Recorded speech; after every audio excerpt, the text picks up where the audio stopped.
Oop. There goes our other living room ceiling fan. Oh, well.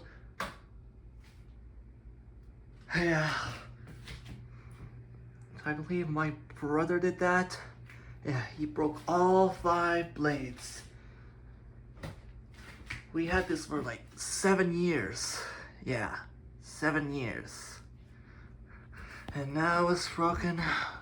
We need to install a brand new ceiling fan in here. Oh well. Bye guys. And yeah. I was gonna say something before I say goodbye, but we'll leave it like that. Bye guys.